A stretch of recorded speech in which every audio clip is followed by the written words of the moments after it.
Okay, just give me a second.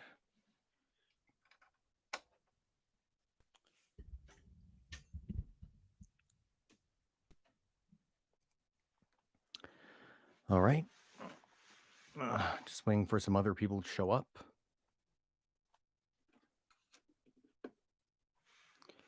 Okay, yeah, a little more better lit now.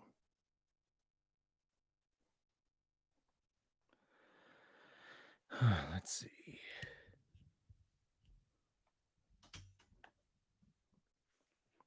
Man, I really gotta do something about that clanking noise. Yeah, so welcome to the Into the Mountains of Darkness live stream, and we've got 2 more chapters, and then this story will be finished. I really hope everyone is looking forward to this live stream, and I hope everyone's excited.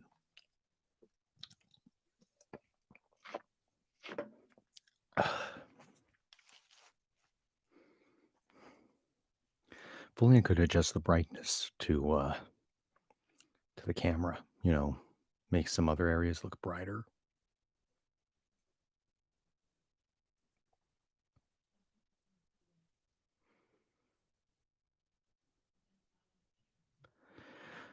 Man, I can hear my roommates.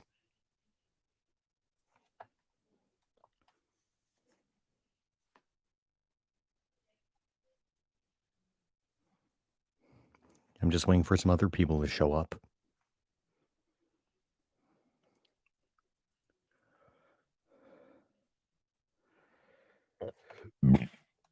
Excuse me.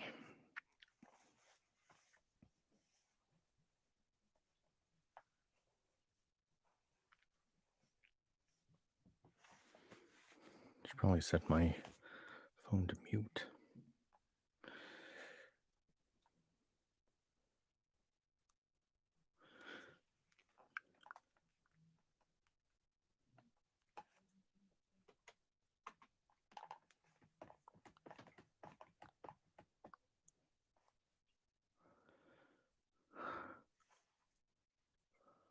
Hmm.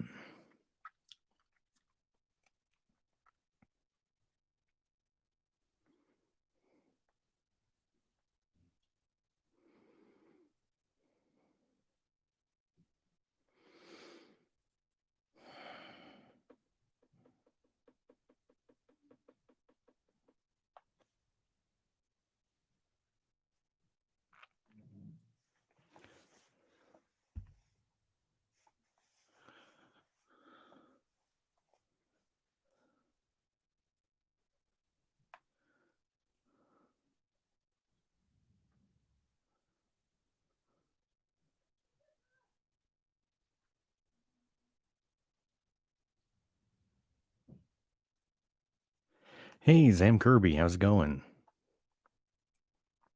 Always a pleasure.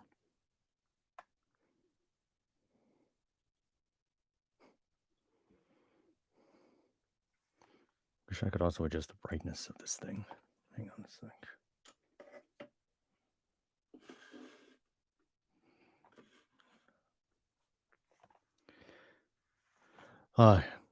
Woke up a little late today, to be honest. My folks and I were supposed to do a little bit of storage. We're supposed to go to storage to do stuff, but it looks like we all slept in. So I guess it's been kind of a lazy Sunday. So forgive me if I'm a little out of sorts today, but I'm still going to do whatever I can to finish off these last 2 chapters.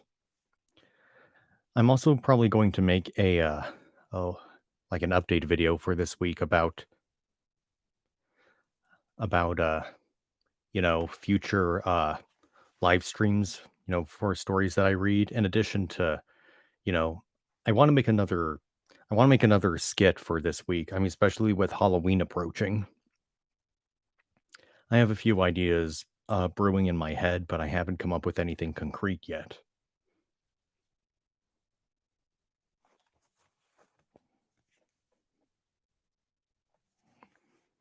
Feel like I've been slacking off a little bit in terms of creating skits.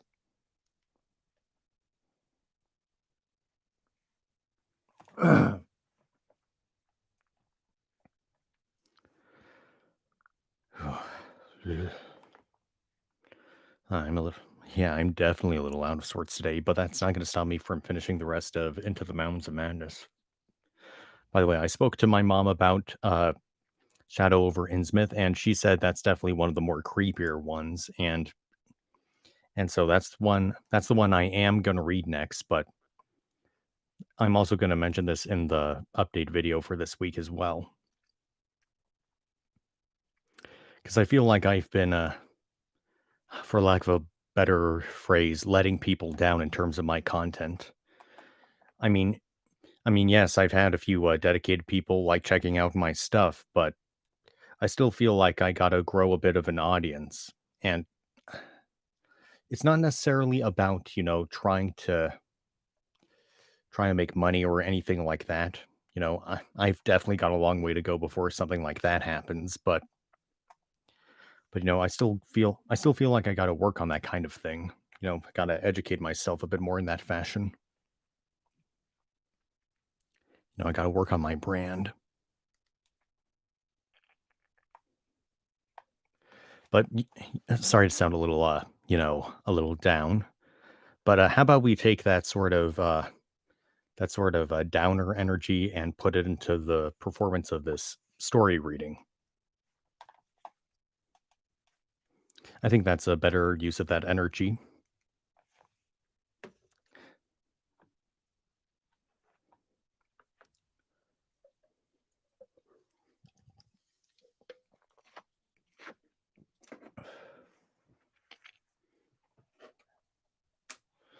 Okay, so into the mount, into the mountains of madness, chapter 11. Still, another time I have come to a place where it is very difficult to proceed. I ought to be hardened by this stage, but there are some experiences and intim- intimations. What's an intimation? Intimation. Imply or hint. That's what intimate means.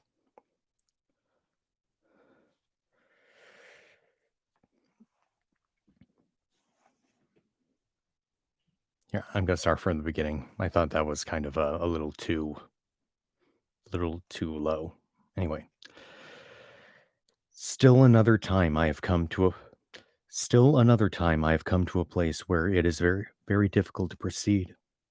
I try to be hardened by this stage, but there are some experiences and intimations which scar too deeply to permit of healing and leave only such an added sensitiveness that memory re-inspires all the original horror. We saw, as I have said, certain obstructions on the polished floor ahead, a- and I may add that our nostrils were assailed almost simultaneously by a very curious intensification of the strange prevailing fodor. Is that how you say it? No, come back here. Oh, feeder. A strong foul smell. Okay.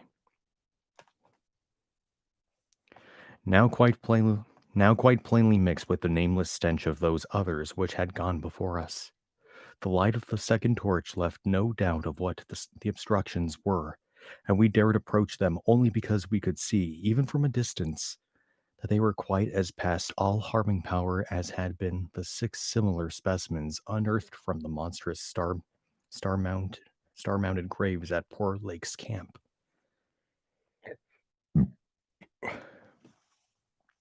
They were indeed as lacking in completeness as most of those we had unearthed, though it grew plain from the thick, dark green pool gathering around them that their incompleteness was of infinitely greater recency.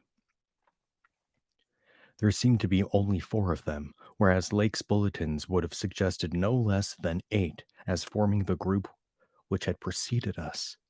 To find them in this state was wholly unexpected, and we wondered what sort of monstrous struggle had occurred down here in the dark.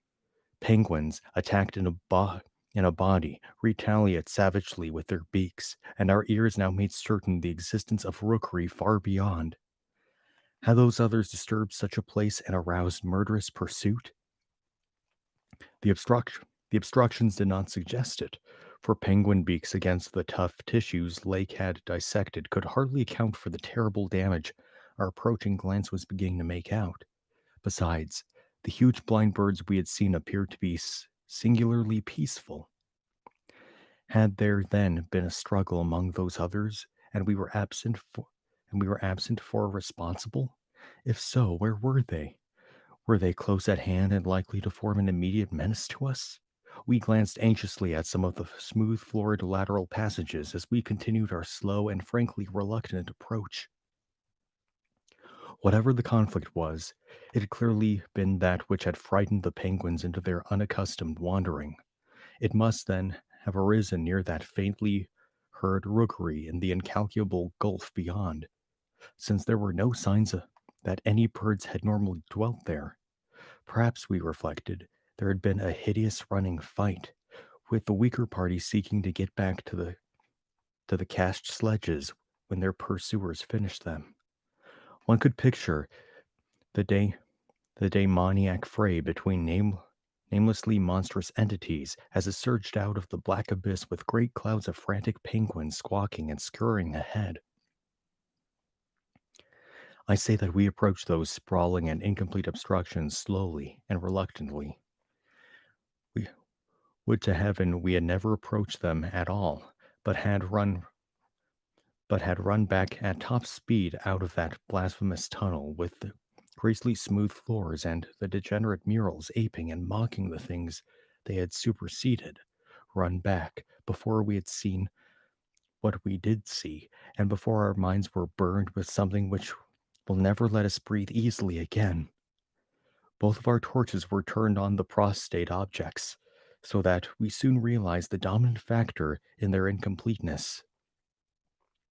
Mauled, compressed, twisted, and ruptured as they were, their chief common injury was total decapitation. From each one, the tentacled starfish head had been removed, and as we drew near, we saw that the manner of removal looked more like some hellish tearing or suction than like any ordinary form of cleavage. Their noisome dark green ichor formed a large spreading pool, but its stench was half overshadowed by that newer and stranger stench, here more pungent than that than at any other point along our route.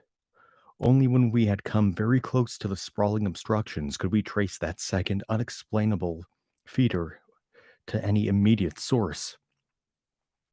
And the instant we did so, Danforth, remembering certain very vivid sculptures of the Old One's history in the Permian Age 150 million years ago, gave vent to a nerve-tortured cry which echoed hysterically through that vaulted and archaic passage with the evil palimpsest carvings.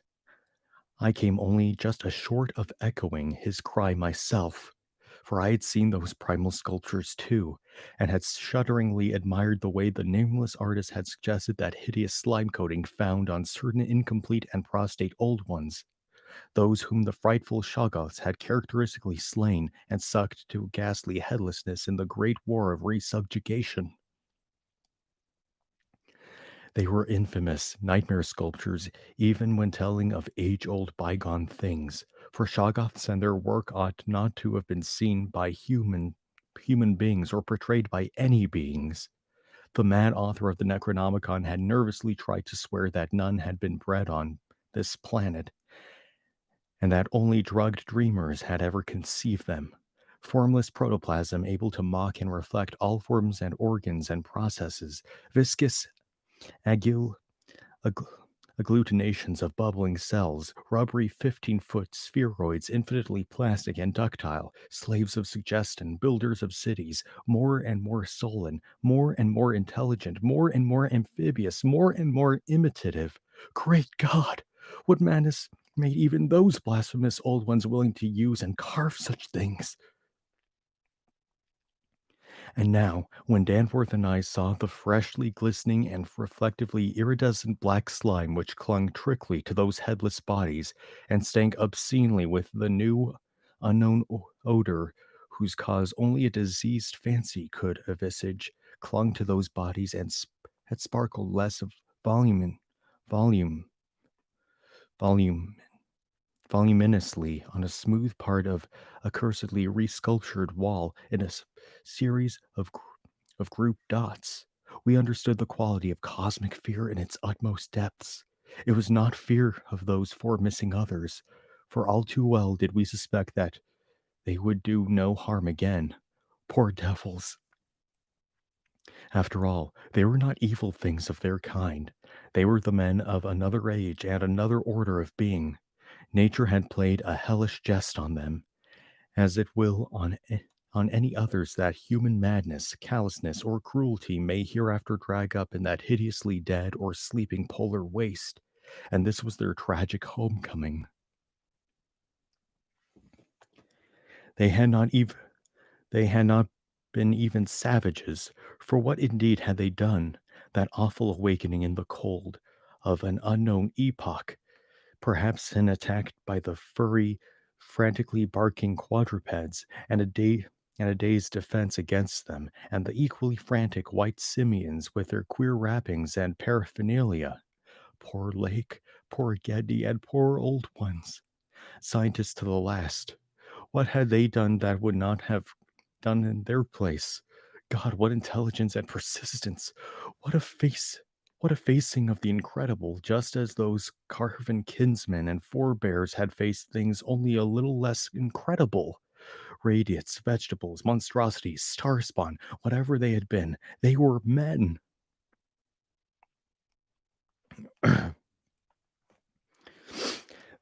They had crossed the icy peaks on those tempted slopes they had once worshipped and roamed among the tree ferns.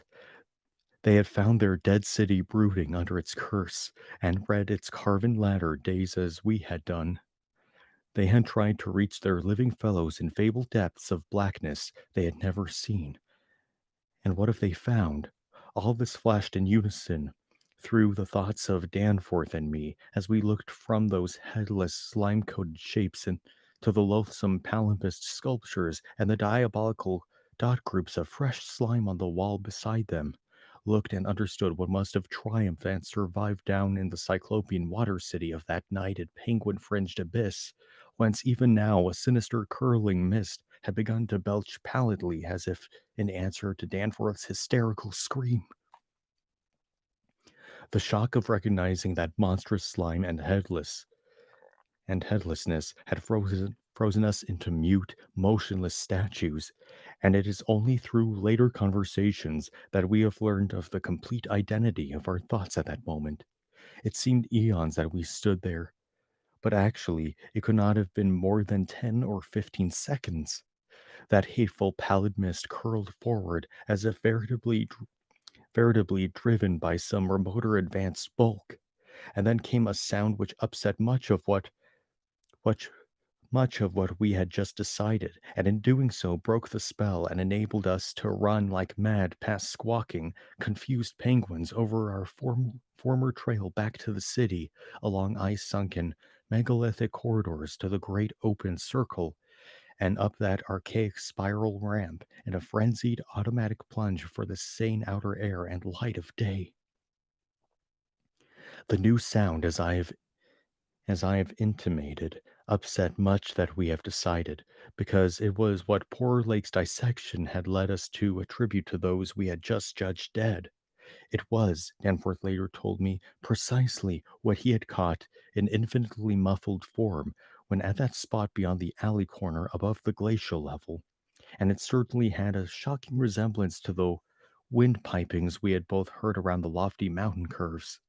At the risk of seeming puerile, I will add another thing too, if only because of that surprising way Danforth's impression chimed with mine.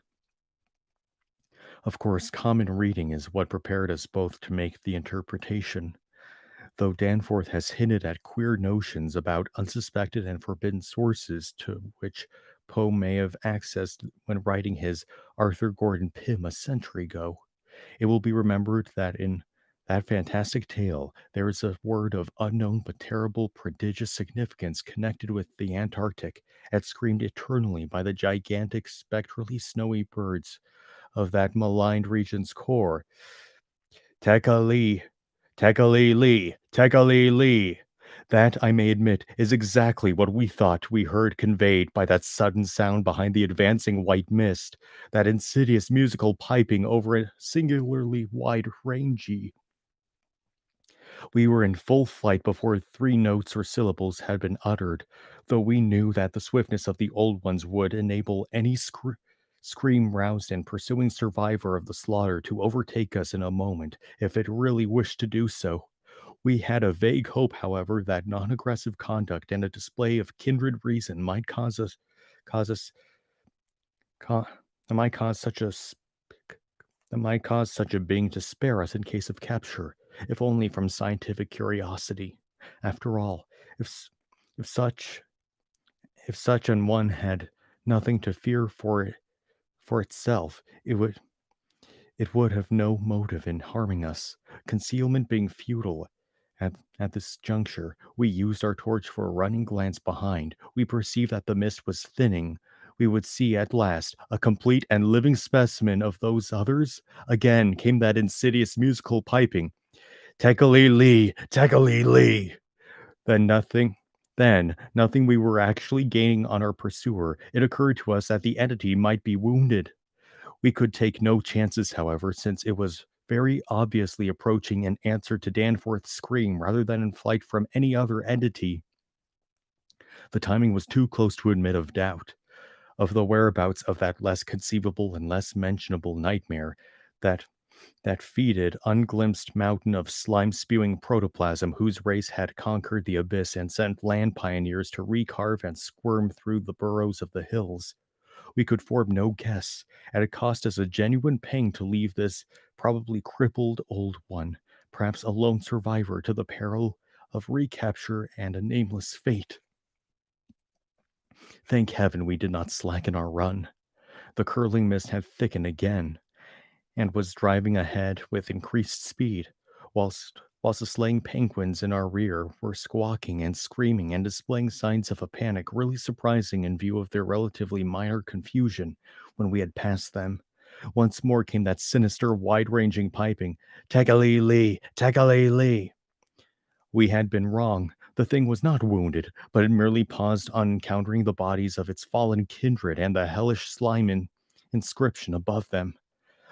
We could never know what that daemon message was, but those burials at Lake's camp had shown how much importance the beings attached to their dead. Our reckless our recklessly used torch now revealed ahead of us the large open cavern where various ways converged, and we were glad to be leaving those more morbid palimpsest sculptures almost felt even when scarcely seen behind. Another thought which the advent of the cave inspired us was the possibility of losing our pursuer at this bewildering focus of large galleries. There were several of the blind albino penguins in the open space, and it seemed clear that their fear of the oncoming entity was extreme to the point of unaccountability. If at that point we dimmed our torch to the very lowest limit of our traveling need, keeping it strictly in front of us, the frightened squawking, the motions of the huge birds in the mist might muffle our footfalls, screen our true course, and somehow set up a false lead. Amidst the churning, spiraling fog, the littered and unglistened floor of the main tunnel beyond this point, as differing from the other morbidly polished burrows, could hardly form a highly distinguishing feature, even so far as we could conjecture, for those indicated special senses which made the old ones partly though imperfectly independent of light in emergencies. In fact, we were somewhat apprehensive lest we go astray ourselves in our haste, for we had, of course, decided to keep straight on toward the dead city, since the consequences lost in those unknown foothill honeycombings would be unthinkable. The fact that we survived and emerged is sufficient proof that the thing did take a wrong gallery whilst we providentially hit the right one. The penguins alone could not have saved us, but in conjunction with the mist, they seem to have done so. Only a benign fate kept the curling vapors thick enough at the right moment, for they were constantly shifting and threatening to vanish. Indeed, they did they did lift for a second just before we emerged from the cautiously re-sculptured tunnel into the cave, so that we actually caught one first and only half glimpse of the oncoming entity as we cast a final, desperately fearful glance backward before dimming the torch and mixing with the penguins in the hope of dodging pursuit. If the fate which screened us was benign, that which gave us the half glimpse was infinitely the opposite. For to that flash of semi vision can be traced a full half of the horror which had ever since haunted us. Our exact motive in looking back again was perhaps no more than the immemorial instinct of the pursued to gauge the nature and course of its pursuer, or perhaps it was an automatic attempt to answer a subconscious question raised by one of our senses in the midst of our flight.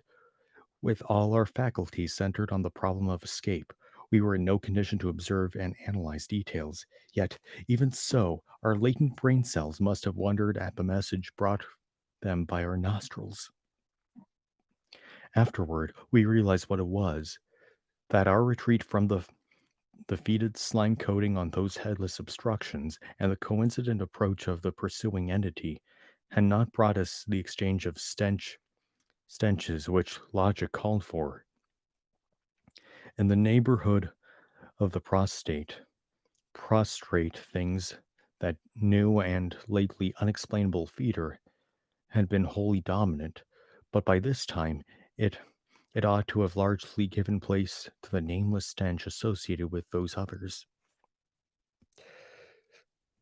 This i- this it had not done. For instance, the newer and less bearable smell now virtually undiluted and growing more and more poisonously insistent each second. So we glanced back simultaneously.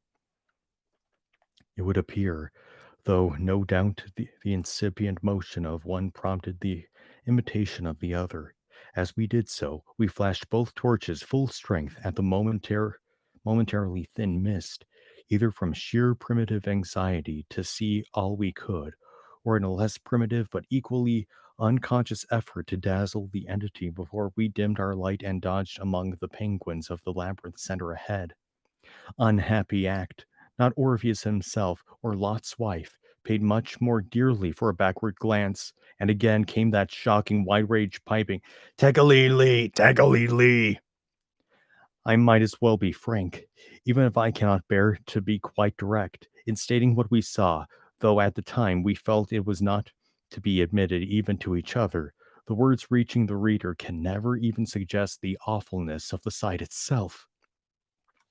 It crippled our consciousness so completely that I wonder we had the residual sense to dim our torches as planned and to strike the right tunnel toward the dead city. Instinct alone must have carried us through, perhaps better than reason could have done. Though if that was what saved us, we paid a high price. Of reason we certainly had little enough left. Danforth was totally unstrung, and the first thing I remember of the rest of the journey was hearing him lightheartedly chant an hysterical formula in which I alone of mankind could have found anything but insane irrelevance. It reverberated in falsetto echoes among the squawks of the penguins, reverberated through the vaultings ahead, and, thank God, through the now empty vaultings behind. He could not have He could not have begun it at once, else I would not have been alive and blindly racing. I shudder to think what a shade of difference in his nervousness reactions might have brought. South Nation under, South Station under, Washington under, Park Street under, Kendall Central Harvard. The poor fellow was chanting the familiar stations of the Boston Cambridge Tunnel that burrowed through our peaceful native soil thousands of miles away in New England. Yet to me, the ritual had neither irrelevance nor home feeling. It had only horror, because I knew unerringly the monstrous, nefandous analogy that had suggested it. We had expected, upon looking back, to see a terrible and incredible moving entity if the mists were thin enough. But of that entity, we had formed a clear idea. What we did see, for the mists were indeed all too malignly thinned, was something altogether different and immeasurably more hideous and detestable. It was the utter objective embodiment of the fantastic novelist's thing that should not be, and its nearest comprehensible analog in a vast, unrushing subway train as one sees it from a station platform, the great black front looming colossally out of infinite subterraneous distance, constellated with strangely colored lights, and filling the prodigious burrow as a piston fills a cylinder. But we were not on a station platform. We were on the track ahead as the nightmare plastic column of fetid black iridescence oozed tightly onward through its 15-foot sinus, gathering unholy speed and driving before it a spiral re-thickening cloud of the pallid abyss vapor. It was a terrible, indescribable thing vaster than any subway train, a shapeless congeries of protoplasmic bubbles, faintly self-luminous, and with myriads of temporary eyes forming and unforming as pustules of greenish light all over the tunnel filling front that bore down upon us, crushing the frantic penguins and slithering over the glistening floor that it and its kind had swept so evilly free of all litter. Still came that eldritch, mocking cry, Tekali Lee, Tekali Lee. And at last we remembered that the demoniac Shoggoths, even life thought and plastic organ patterned solely by the old ones, and having no language save that which the dot groups expressed, had likewise no voice save the imitated accents of their bygone masters.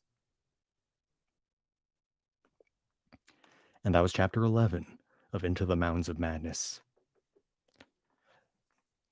I gotta say, now that's what I'm talking about.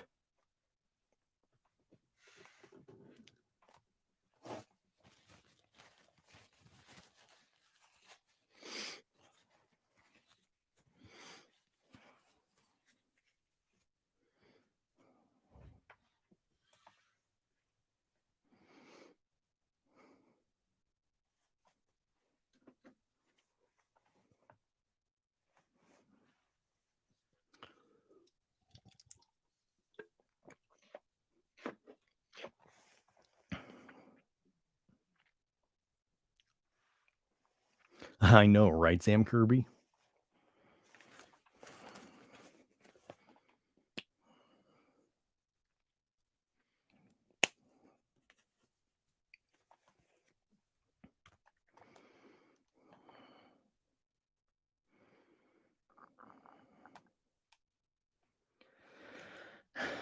Okay, so final chapter. You ready?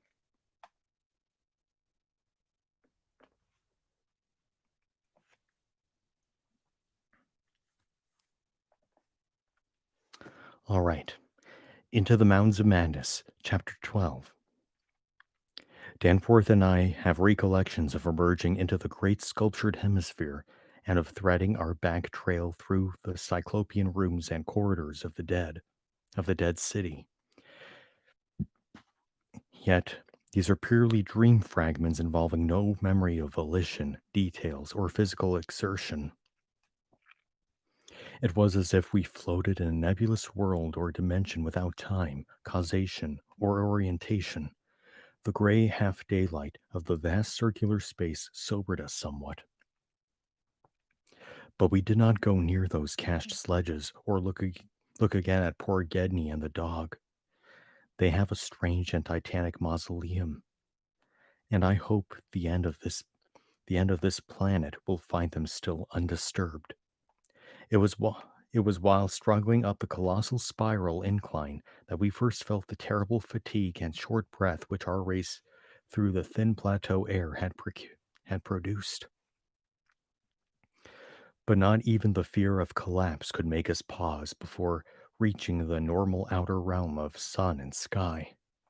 There was something vaguely appropriate about our departure from those buried epochs.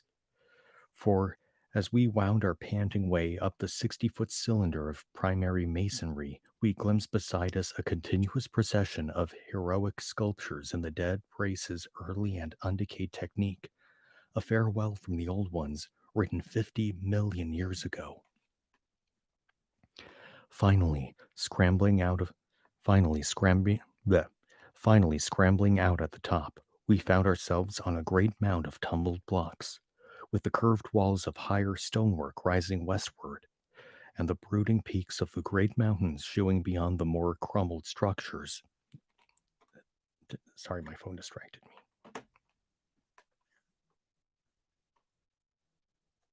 With the curved walls of higher stonework rising westward, and the brooding peaks of the great mountains showing beyond the more crumbled structures toward the east. The low Antarctic sun of midnight peered redly from the southern horizon through rifts in the jagged ruins, and the terrible age and deadness of the nightmare city seemed all the starker by contrast with such relatively known and accustomed things as the features of the polar landscape.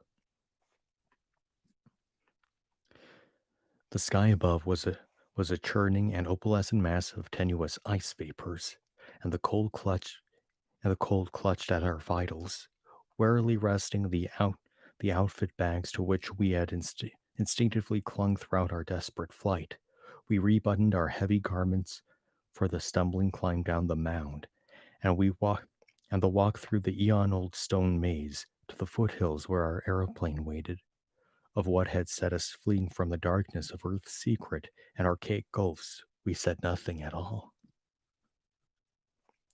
In less than a quarter of an hour, we had found the steep grade to the foothills, the probable ancient terrace by which we had descended, and could see the dark bulk of our great plain amidst the sparse ruins on the rising slope ahead. Halfway uphill toward our goal, we paused for a momentary breathing spell and turned to look again at the fantastic Paleogean tangle of incredible stone shapes below us, once more outlined mystically against an unknown west. As we did so, we saw that the sky beyond had lost its morning haziness, the restless ice vapors having moved up to the zenith, where their mocking outlines seemed on the point of settling into some bizarre pattern which they feared to make quite definite or conclusive. There now there now lay there now lay revealed on the ultimate white horizon beyond the grotesque city a dim elfin line of pinnacled violet, whose needle-pointed heights loomed dreamlike against the beckoned rose color of the western sky. Up toward this shimmering rim sloped the ancient tableland, the depressed course of the bygone river traversing it as an irregular ribbon of shadow. For a second, we gasped in admiration of the scene's unearthly cosmic beauty, and then vague horror began to creep into our souls, for this far violet line could be nothing else than the terrible mountains of the Forbidden Land, highest of Earth's peaks and focus of Earth's evil, harbors of nameless horrors and Archean secrets, shunned and prayed to by those who feared to carve their meeting, untrodden by any living thing of Earth, but visited by the sinister lightings and sending strange beams across the plains in the polar night. Beyond doubt, the unknown archetype of that dreaded Kadith in the cold waste beyond abhorrent Lang, whereof unholy primal legends hint evasively. We were the first human beings ever to see them, and I hope to God we may be the last. If the sculptured maps and pictures in that pre-human city had told truly, these cryptic violet mountains could not be much less than 300 miles away, yet none the less sharply did their dim elven essence just above that remote and snowy rim, like the serrated edge of a monstrous alien planet about to rise into unaccustomed heavens. Their height, then, must have been tremendous beyond all known comparison, carrying them up into tenuous atmospheric strata, pe- peopled by such gaseous wraiths as rash flyers have barely lived to whisper of or after unexplainable falls. Looking at them, I thought nervously of certain sculptured hints of what the great bygone river had washed down into the city from their accursed slopes, and wondered how much sense and how much folly had lain in the fears of those old ones who carved them so reticently. I recalled how their northerly end must come near the coast at Queen Mary Land, where even at the moment Sir Douglas Mawson's expedition was doubtless working less than 1,000 miles away. And I hoped that no evil fate would give Sir Douglas and his men a glimpse of what might lie beyond the protecting coastal range. Such thoughts formed a measure of my overwrought condition at the time, and Danforth seemed to be even worse. Yet long before we had passed the great star-shaped ruin and reached our plain, our fears had become transferred to the lesser but vast enough range whose recrossing lay ahead of us. From these foothills, the black, ruin-crusted slopes reared up starkly and hideously against the east, again reminding us of those strange Asian paintings of Nicholas Roerich. And when we thought of the damnable honeycombs inside them, and of the frightful amorphous entities that might have pushed their fetidly squirming way even to the topmost hollowed pinnacles, we we could not face without panic the prospect of again sailing by those suggestive skyward cave mouths where the wind made sounds like an evil musical piping over a wide range. To make matters worse, we saw distant traces of local mist around several of the summits, as poor Lake must have done when he made that early mistake about volcanism, and thought shiveringly of that kindred mist from which we had just escaped, of that, and of the blasphemous horror fostering abyss whence all vapors came.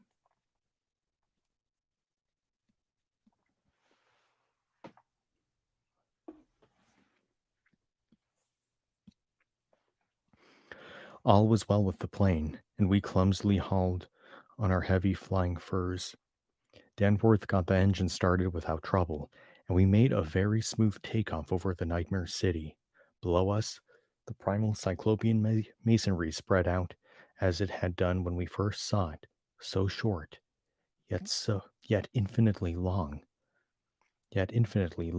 a time ago. And we began rising and turning to test the wind for our crossing, even through the pass. At a very high level, there must have been great disturbance, since the ice dust clouds of the zenith were doing all sorts of fantastic things. But at 24,000 feet, the height we needed for the pass, we found navigation quite practicable. As we drew close to the jutting peaks, the wind's strange piping again became manifest, and I could see Danforth's hand tremble at the controls. Rank am rank amateur though I was, I thought at that moment that I might be a better navigator than he in effecting the dangerous crossing between pinnacles. And when I made motions to change seats and take over his duties, he did not protest. I tried to keep all my skill and self-possession about me, and stared at the sector of reddish farther sky betwixt the walls of the pass, resolute, resolutely refusing to pay attention to the puffs of mountaintop vapor, and wishing that I had wax-stopped ears like Ulysses' men off the Siren's coast to keep that disturbing wind piping from my consciousness.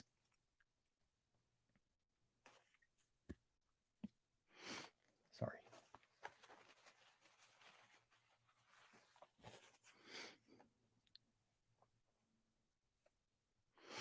But Danforth, released from his piloting and keyed up to a dangerous nervous pitch, could not keep quiet.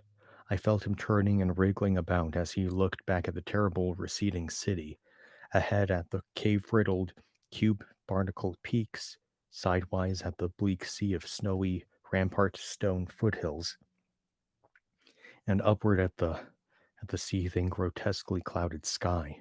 It was then, just as I was trying to steer safely through the pass, that his mad shrieking brought us so close to disaster by shattering my tight hold on myself and causing me to fumble helplessly with the controls for a moment. A second afterward, my resolution triumphed, and we made the crossing safely. Yet, I am afraid that Danforth will never be the same again. I have said that Danforth refused to tell me what final horror made him scream out so insanely. A horror which, I feel sadly sure, is mainly responsible for his present breakdown. We had snatches of shouted conversation above the wind's piping and the engines buzzing as we reached the safe side of the range and swooped slowly down toward the camp. But that had mostly to do with the pledges of secrecy we had made as we prepared to leave the Nightmare City. Certain things, we had agreed, were not for people to know and discuss lightly, and I would not speak of them now but for the need of heading off to that Starkweather Moor expedition, and others at any cost. It is absolutely necessary for the peace and safety of mankind that some of Earth's dark, dead corners and unplumbed depths be let alone, lest sleeping abnormalities wake to resurgent life, and blasphemously surviving nightmares squirm and splash out of their black lairs to newer and wider conquests. All that Danforth has ever hinted at All that Danforth has ever hinted is that the final horror was a mirage. It was not, he declares, anything connected with the cubes and caves of echoing, vaporous, wormily honeycombed mountains of madness which we crossed, but a single fantastic uh, demoniac glimpse among the churning zenith clouds of what lay back of those other violet westward mountains which the old ones had shunned and feared. It was very probable that the thing was a sheer delusion born of the previous stresses we had passed through, and of the actual, though unrecognized mirage of the dead Transmontane City expressed near Lake's camp and the day before.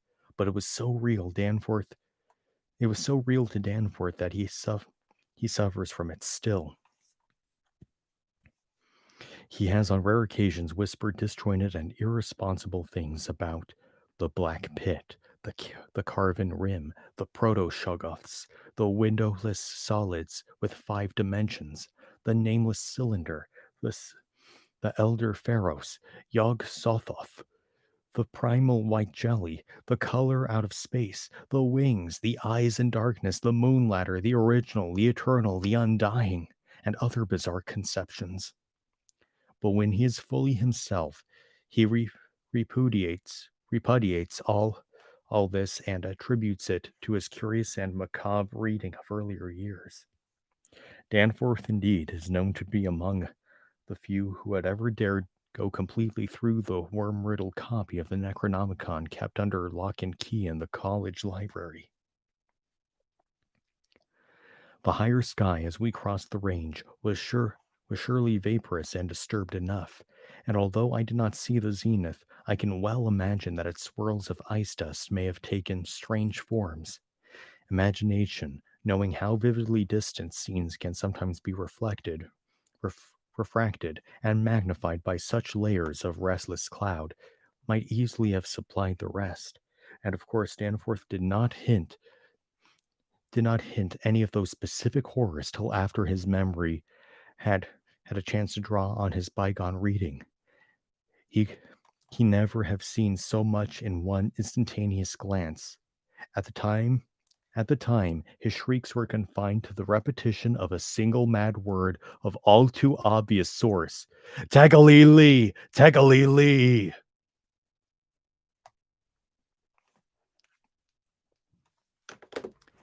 And that was Into the Mountains of Madness.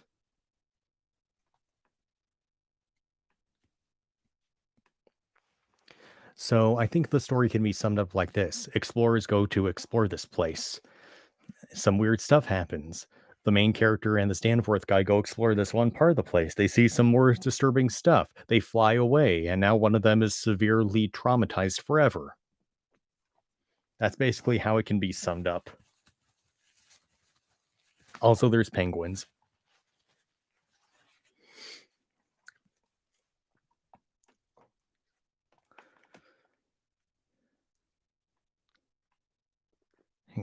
I'm looking something up right now. You can say whatever. I just need to check something.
Oh yeah, I kind of like the way my face is lit up right now.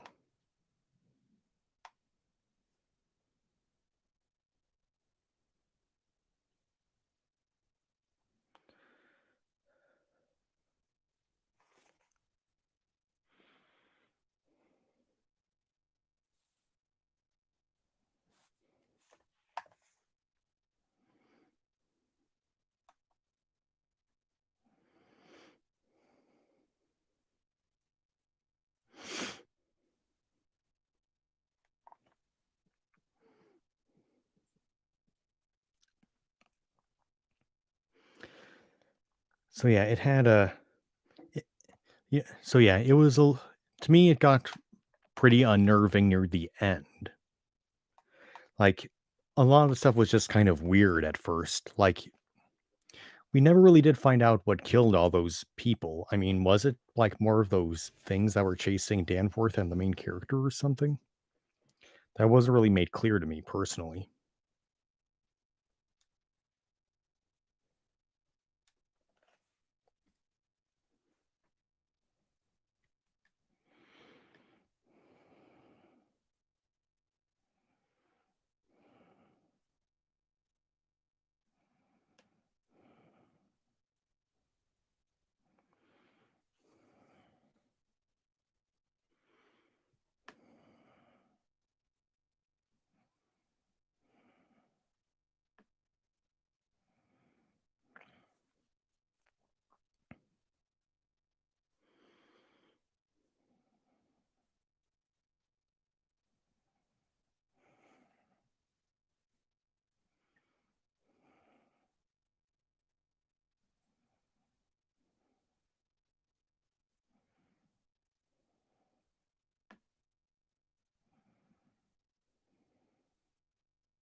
Oh, very funny, Sam Kirby. Very funny.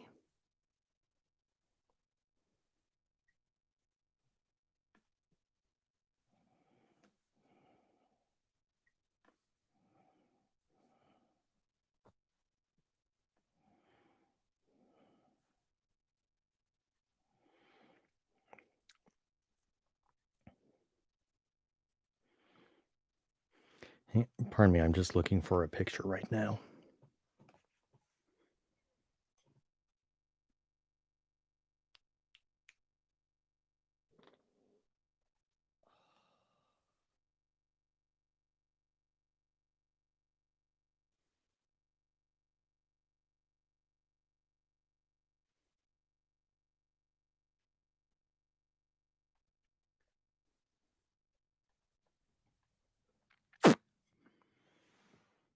Sorry, I'm testing out my audio. Buh. Okay, so as you know, the next story I was planning on reading is this thing called "The Shadow over Innsmouth," and I talked to my mom about it, who, is familiar with Lovecraftian stories, or stories by Lovecraft rather, and she says that is one of the creepier ones. And this this cover image is from, like, is from a book that contains The Shadow over Innsmouth, but it also has a bunch of stories that are based in the realm of Shadow over Innsmouth. But this is what the cover looks like.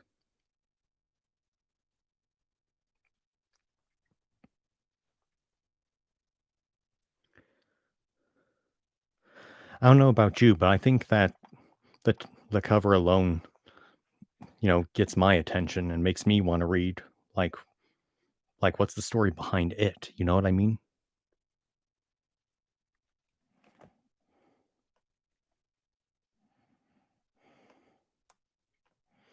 I'm just I just need to check something.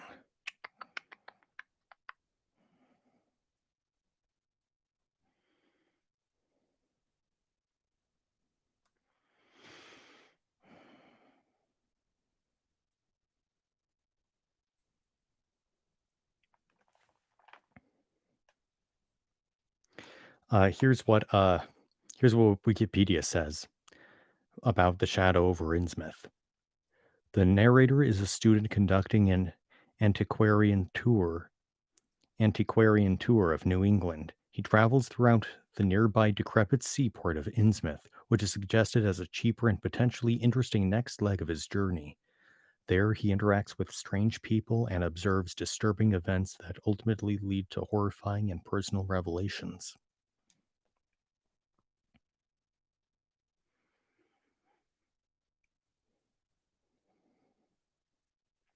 Yeah, this was the thing that I was discussing earlier.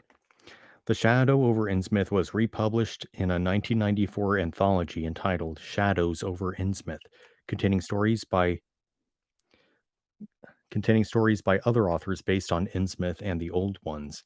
The collection was edited by Stephen Jones and included contributions by Neil Gaiman, Ramsey Campbell, David Sutton, Kim Newman, both as himself and Jack Yeovil, and other authors. There are also two follow-up volumes, also edited by Jones. Cool. So one of them is Neil Gaiman.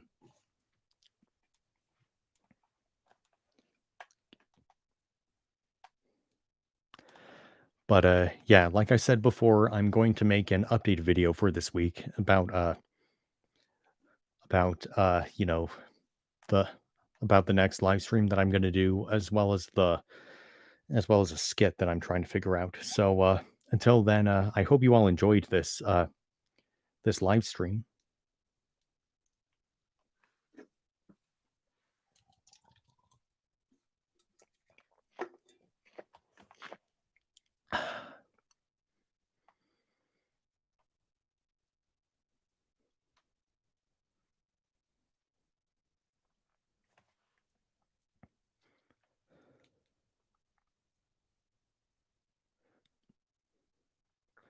Okay, so I'll see you all later. Okay,